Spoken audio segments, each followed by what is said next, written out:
আমাদের ওয়েবসাইটে একটি প্রশ্ন এসেছিল যে কোন নবী পোকা দ্বারা আক্রান্ত হয়েছেন। এর সবচেয়ে বিশুদ্ধ উত্তর হচ্ছে আসলে কোন নবী পোকা দ্বারা আক্রান্ত হননি। কেননা কোরআনের কোনো আয়াত অথবা একটি হাদিস এর পক্ষে রেফারেন্স হিসেবে পেশ করা যায় না, যেটা প্রমাণ করে যে কোন নবী পোকা দ্বারা আক্রান্ত হয়েছে। তাই আমরা আমাদের পক্ষ থেকে কোন নবী পোকা দ্বারা আক্রান্ত হয়েছেন এটা বলা বৈধ হবে না।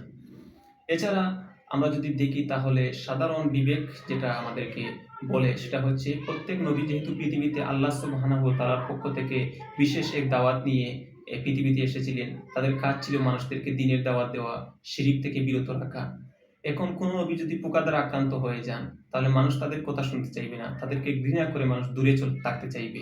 এতে দেখা যাবে তারা যে মিশন নিয়ে পৃথিবীতে এসেছেন সেই মিশনে তারা সফল হতে পারবেন না, সফল হতে বিঘ্ন ঘটবে। এর বিপরীতে রাসূলুল্লাহ সাল্লাল্লাহু আলাইহি ওয়াসাল্লাম থেকে একটি হাদিস আমরা পাই, যেখানে রাসূলুল্লাহ সাল্লাল্লাহু আলাইহি ওয়াসাল্লাম বলেছেন, মা বা'আসাল্লাহু নাবিয়্যান ইল্লা হাসানাল ওয়াজহি ওয়া হাসানাস সাউতি ওয়া ইন্না নাবিয়্যাকুম আহসানুহুম সাউতান ওয়া আহসানুহুম ওয়াজহান। এই হাদিসটি বর্ণনা করেছেন ইমাম তিরমিজি রাহিমাহুল্লাহ।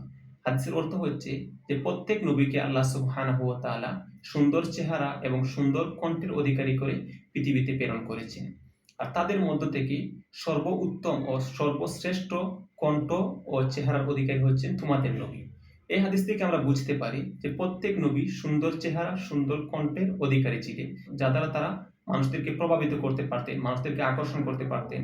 এমন কোনো নবী ছিলেন না যাকে দেখে মানুষ ঘৃণা করে বা যাকে দেখে মানুষ কুৎসিত মনে করে দূরে চলে যায়। এখন যদি কোনো নবী পোকা দ্বারা আক্রান্ত হয়ে যান তাহলে এই হাদিসের বিপরীত হয়ে যায় মর্মটা।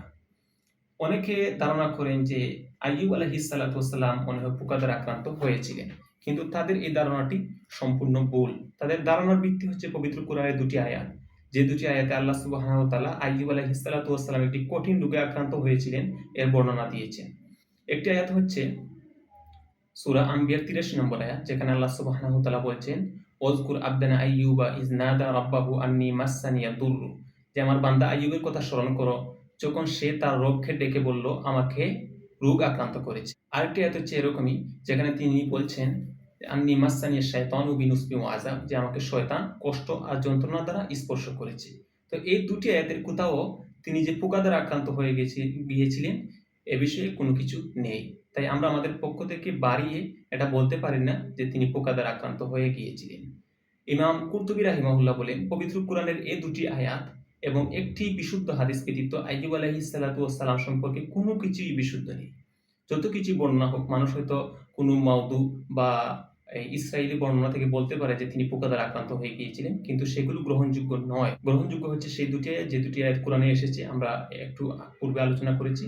আর একটি হাদিসটি হচ্ছে যে আইয়ুব আলাইহিস সালাতু ওয়াস সালাম একবার উলঙ্গ হয়ে গোসল করছিলেন।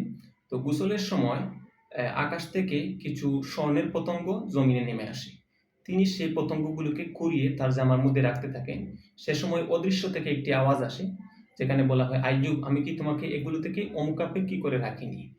অর্থাৎ আইয়ুব আলাইহিস সালাতু ওয়াস সালাম একজন সম্ভ্রান্ত ধনী ব্যক্তি ছিলেন। তাই স্বাভাবিকভাবে তিনি যে স্বর্ণের পতঙ্গগুলো কুড়াচ্ছেন এটা আল্লাহ সুবহানাহু ওয়া তাআলার কাছে পছন্দনীয় হয়নি। তাই তিনি আইয়ুবকে ডেকে এটা বলছেন। তখন আইয়ুব আলাইহিস সালাতু ওয়াস সালাম একটি চমৎকার উত্তর দিয়েছিলেন। উত্তরটা হচ্ছে যে, আল্লাহ, আপনি আমাকে জাগতিক সম্পদ দ্বারা অমুকাপেক্ষী করেছেন, কিন্তু এগুলো তো হচ্ছে আপনার বারাকা। আমি তো আপনার বারাকা থেকে অমুকাপেক্ষী নই। অর্থাৎ প্রত্যেক নবীকে আল্লাহ সুবহানাহু ওয়া তাআলা বিশেষ কিছু মুজিজা দান করেন। এরকম একটি বিষয় হচ্ছে এটি, যে এটি তিনি সংরক্ষণ করছেন। তো এই ঘটনাকে তিনি যে পোকা দ্বারা আক্রান্ত হয়ে গিয়েছিলেন তার সাথে মিলানো যাবে না। দুটি ভিন্ন প্রেক্ষাপটে ভিন্ন ঘটনা। তিনি রোগে আক্রান্ত হয়েছিলেন একটি সময়ে, আর এই স্বর্ণের পোকা সংরক্ষণ করছিলেন এটি আরেকটি প্রেক্ষাপট। দুটি ঘটনাকে একসাথে মিলিয়ে তিনি যে পোকা দ্বারা আক্রান্ত হয়ে গিয়েছিলেন এটা বলা মোটেও ঠিক হবে না। তাই সবচেয়ে বিশুদ্ধ এবং সুন্দর উত্তর হচ্ছে কোন নবী পোকা দ্বারা আক্রান্ত হননি।